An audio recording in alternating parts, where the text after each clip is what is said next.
Hello dear student and friend, welcome to my YouTube channel. इस video में मैं आपको कक्षा 10वीं सामाजिक विज्ञान में इतिहास का अध्याय 1 पढ़ाऊंगा। आपके अध्याय का नाम है यूरोप में राष्ट्रवाद का उदय। और इससे पहले भी एक वीडियो आया था यूरोप में राष्ट्रवाद का उदय, तो उसमें मैंने आपको अध्याय का मतलब समझाया था और कुछ बेसिक से नॉलेज दिए थे और यह बताया था कि आपका चैप्टर बहुत लंबा है तो वह कवर किस प्रकार से होगा, मतलब आपको पूरा चैप्टर जो है किस प्रकार से पढ़ाया जाएगा। तो इस वीडियो में यह वीडियो जो है नया है, 2021-22 का न्यू सीजन जो है इसका वीडियो है। मींस आपके जैसे कि एग्ज़ाम होंगे नवंबर दिसंबर में एमसीक्यू टाइप के, तो उसी प्रकार से आपको चैप्टर फुल डिटेल में ग्रीन बोर्ड पर बारीकी से समझाया जाएगा। तो यह भाग 1 रहेगा जिसमें हम फ्रांसीसी क्रांति और राष्ट्र का विचार, ठीक है, यह पहला टॉपिक कवर करेंगे।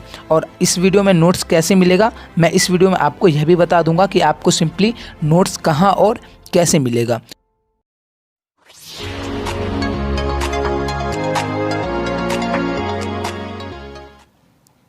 तो पहला वीडियो जो आया था यूरोप में राष्ट्रवाद का उदय, इस चैप्टर पे पहला इंट्रोडक्शन यानी कि परिचय वाले जो वीडियो आए थे वह वीडियो नहीं देख रखे हो तो आप सिंपली वह वीडियो जा कर के देख लेना। वह वीडियो आपको ऊपर आई बटन में उसका वीडियो का लिंक आपको नीचे डिस्क्रिप्शन बॉक्स में और एंड स्क्रीन तीनों जगह वह वीडियो आपको मिल जाएगा।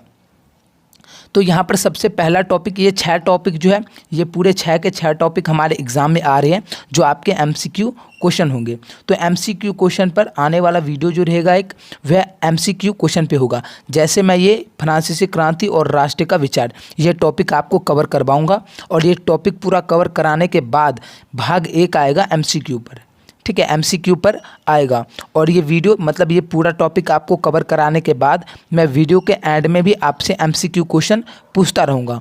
और फिर आपके लिए जैसे ये वीडियो ख़त्म होगा तो नेक्स्ट वीडियो जब भी आएगा तो मैंने जो टॉपिक पढ़ाया रहूँगा उस टॉपिक से रिलेटेड आपको एमसीक्यू क्वेश्चन मिल जाएंगे 10 से 15, ज़्यादा से ज़्यादा 15-20 हो सकते हैं और कम से कम 5 से 8, ठीक है, एक वीडियो में रहेगा। तो वह वीडियो भी पार्ट वाइज पार्ट ही आएंगे जैसे कि मैं ये टॉपिक कवर करवा रहा हूँ। तो भाग 1 में हम फ्रांसीसी क्रांति और राष्ट्र का विचार ये टॉपिक कवर करेंगे और भाग 2 में यूरोप में राष्ट्रवाद का निर्माण ये टॉपिक कवर करेंगे। सेम इसी प्रकार भाग 3 में तीसरे टॉपिक और भाग 4 में चौथे टॉपिक और भाग 5 में 5वें टॉपिक और भाग 6 में 6ठे टॉपिक यानी कि राष्ट्रवाद और साम्राज्यवाद। तो इस प्रकार से टोटल पूरे टॉपिक कवर होगा। तो इस 6 टॉपिक के टोटल 6 वीडियो हो जाएंगे और 6 वीडियो हो जाएंगे उन पर एमसीक्यू पर, तो टोटल 12 वीडियो हो जाएगा और वीडियोस लगभग 15 मिनट के होंगे ज़्यादा से ज़्यादा। तो बोल सकते हो कि एक तरफ से बहुत अच्छी तरीके से एग्ज़ाम की तैयारी हो जाएगा। मीन्स आपका पूरा पहला चैप्टर जो है इतिहास का वह बहुत अच्छे से कंप्लीट हो जाएगा और रिवीजन के साथ भी हो जाएगा। फिर लास्ट में आपके इस अध्याय से एक एमसीक्यू क्वेश्चन पर टेस्ट आएगा, ठीक है। मीन्स मैं आपको एक एमसीक्यू क्वेश्चन पर टेस्ट दूंगा, वह टेस्ट यदि आप करना चाहोगे तो आप सिंपली कर सकते हो। तो मैंने जो भी अभी बताया है वह आप सिंपली समझ गए होंगे। तो एमसीक्यू क्वेश्चन पर यदि आपको जल्दी वीडियो चाहिए तो आप सिंपली कमेंट कर सकते हो। तो यदि ज़्यादा कमेंट रहा तो मैं जल्दी वीडियो ले आऊँगा, नहीं तो वैसे वीडियो 4 से 5 दिन पर अपलोड होती हैं। तो अगर आपका कमेंट रहा ज़्यादा तो मैं जल्दी वीडियो ले आऊँगा। तो पहला टॉपिक है हमारा फ्रांसीसी क्रांति और राष्ट्र का विचार। तो फ्रांसीसी क्रांति पर आप अध्याय 9 में ही पूरा अध्याय पढ़ चुके हो, जो कि आपका इतिहास का अध्याय 2 था, वह पूरा फ्रांसीसी क्रांति पर ही वेस्ट था। और राष्ट्र का विचार तो हम इस टॉपिक में पढ़ेंगे कि राष्ट्र का विचार जो है वह अन्य देशों में किस प्रकार से फैला, ठीक है, राष्ट्र का विचार अन्य देशों में कैसे फैला।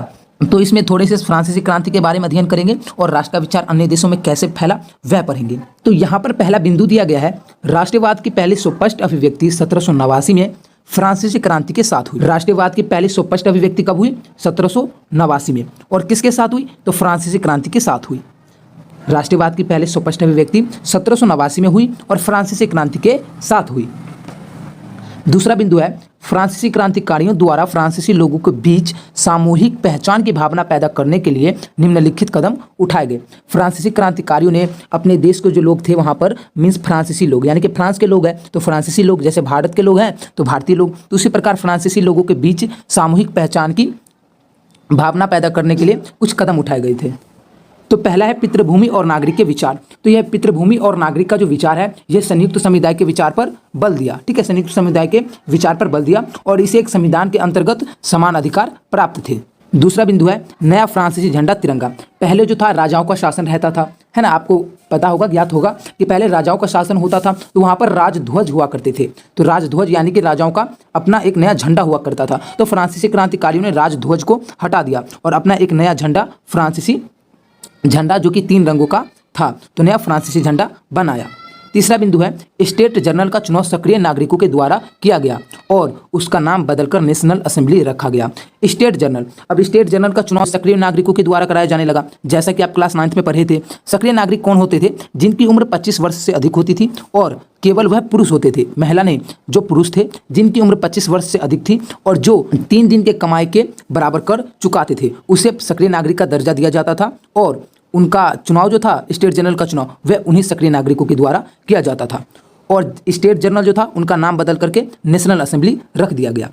चौथा बिंदु है नई स्तुतियां रची गई और शपथें ली गई, यानी कि नई नई स्तुतियां रचा गया और कुछ शपथ जो थी वह शपथ लिया गया। तो यहाँ पर 4 बिंदु कवर होते हैं और चलते हैं अगले पेज पर। नेक्स्ट जो बिंदु है 5, 6, 7 जितने भी 8 की 9 बिंदु है तो वह बिंदु को समझते हैं।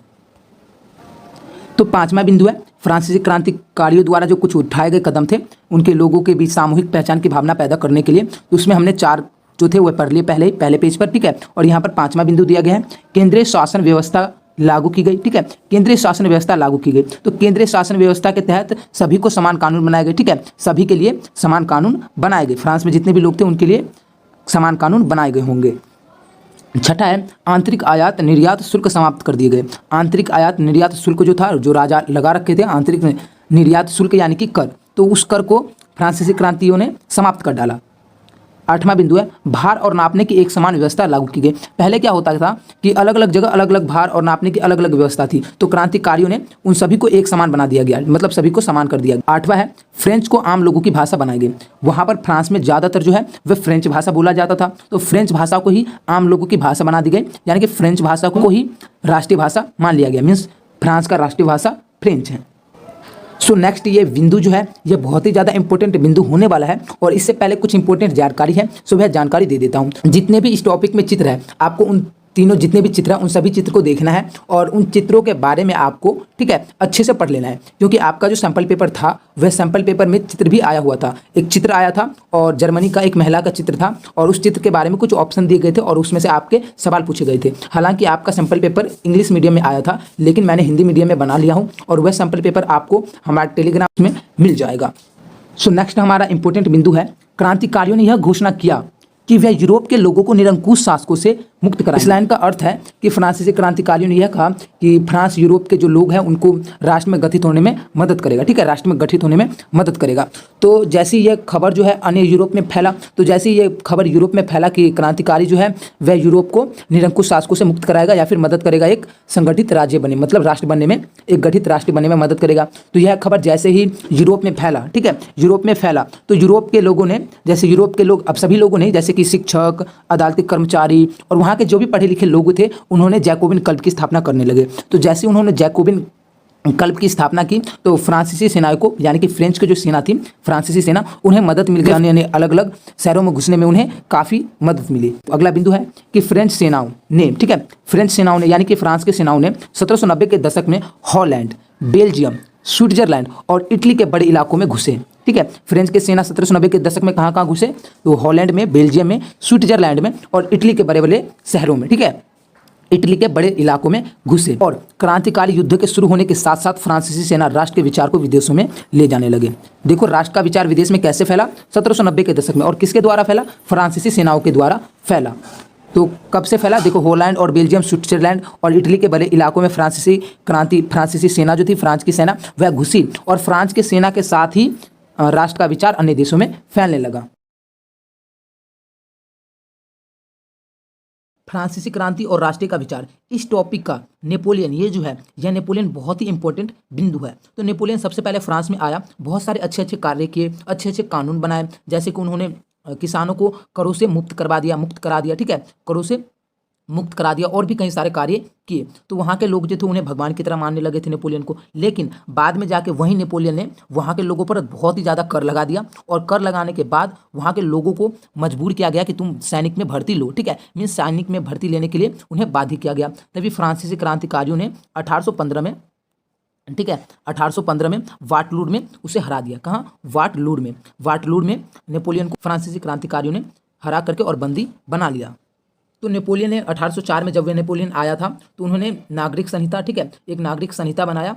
तो नागरिक संहिता, इस नागरिक संहिता को नेपोलियन संहिता के नाम से भी जाना जाता है। ठीक है, कंफ्यूज नहीं होना, नागरिक संहिता को ही नेपोलियन संहिता कहती है। तो ये 1804 की नागरिक संहिता या फिर नेपोलियन संहिता थी। उसके तहत जन्म पर आधारित विशेषाधिकार को समाप्त कर दिए गए। 1804 की नेपोलियन संहिता जो थी उसके तहत जन्म पर आधारित विशेषाधिकार जो था, मतलब जन्म से कई सारे लोग थे जो राजाओं में पैदा होते थे तो उन्हें जन्म से कुछ विशेष अधिकार प्राप्त होते थे, जैसे कि राज्य को दिए जाने वाले करों से छूट। उस प्रकार के जो कुछ विशेषाधिकार थे उन्हें खत्म कर दिया नेपोलियन ने 1804 की संहिता के तहत। दूसरा बिंदु है कानून के समक्ष बराबरी और संपत्ति के आधार को सुरक्षित बनाया गया। कानून के समक्ष में बराबरी, ठीक है, कानून के समक्ष में बराबरी और संपत्ति के आधार को बहुत ही ज़्यादा अधिक सुरक्षित बना दिया 1804 की संहिता के तहत। तीसरा बिंदु है डच गणतंत्र, स्विट्जरलैंड, इटली और जर्मनी में नेपोलियन ने प्रशासनिक विभाजनों को सरल बनाया। मीन्स नेपोलियन ने स्विट्जरलैंड, डच और इटली, जर्मनी में प्रशासनिक विभाजन जो था उसको बहुत ही ज़्यादा आसान बना दिया। चौथा बिंदु है सामंती व्यवस्था को खत्म कर दिया। नेपोलियन ने 1804 की संहिता के तहत सामंती व्यवस्था को खत्म कर दिया गया। और भी कई सारे कार्य किए, तो उसे हम चलिए अगले पेज पर और भी अच्छे से पढ़ते हैं। 1804 की संहिता या फिर नागरिक संहिता का 5वां बिंदु है किसानों को भूदासत्व और जागीरदारी शुल्कों से मुक्ति दिलाई। तो 1804 के संहिता के तहत किसानों को भूदासत्व और जागीरदारी शुल्कों से मुक्ति दिलाई, यानी कि वहाँ पर किसान जो थे वो खेती करने के लिए जागीरदारों से शुल्क लिया था। तो उन जागीरदारों से जो शुल्क लिया था या फिर कर लिया था, उन करों को 1804 की संहिता के तहत माफ़ करवा दिया गया। छठा बिंदु है यातायात और संचार व्यवस्थाओं को सुधारा गया। वहाँ का जो यातायात था, मतलब परिवहन जो वहाँ पे चलते आते गाड़ी घोड़े या फिर जो भी बोल सकते हो, गाड़ी घोड़े, उन सभी को और भी बेहतर बनाया गया और संचार व्यवस्था को भी सुधारा गया। संचार व्यवस्था यानी कि आजकल बोलते हैं सोशल मीडिया को और भी बेटर यानी कि बेहतर बनाया गया। फिर इतने सारे अच्छे कार्य किए, लेकिन इतने सारे अच्छे कार्य करने के बाद नेपोलियन ने राजनीतिक स्वतंत्रता छीन लिया। वहाँ की राजनीतिक स्वतंत्रता जो थी उसे नेपोलियन ने छीन लिया और करों में वृद्धि किया। ठीक है, करों में वृद्धि किया, सेंसरशिप लगाई और लोगों को फ्रांसीसी सेना में शामिल होने के लिए मजबूर किया। तो इस प्रकार से हमारा टॉपिक खत्म होता है। और जैसा कि मैंने आपसे बोला था कि आपको अंतिम में MCQ क्वेश्चन पूछूंगा, तो चलिए आपसे मैं MCQ प्रश्न पूछ लेता हूँ।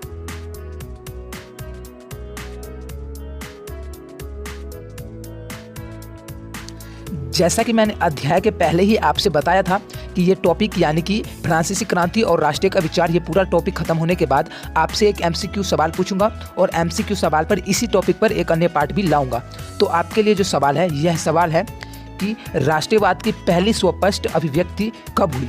ठीक है, राष्ट्रीयवाद की पहली स्पष्ट अभिव्यक्ति कब हुई।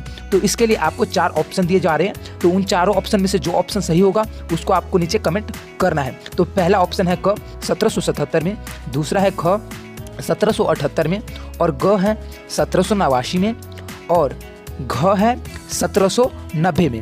तो इनमें से जो करेक्ट आंसर है वह आपको नीचे कमेंट करना है। नीचे कमेंट करने के लिए और सोचने के लिए आपको 10 सेकंड का समय दिया जा रहा है। आपका समय स्टार्ट होता है अब।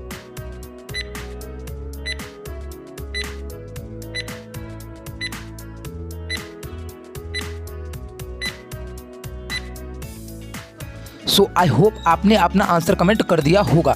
यदि आप अभी तक अपना आंसर कमेंट नहीं किए हो तो आप सिंपली अपना आंसर कमेंट कर सकते हो। और आपको आंसर किस प्रकार से कमेंट करना है, यदि आपका आंसर क है, मान लीजिए कि आपका आंसर क है, तो आपको क के साथ 1777 भी कमेंट करना होगा।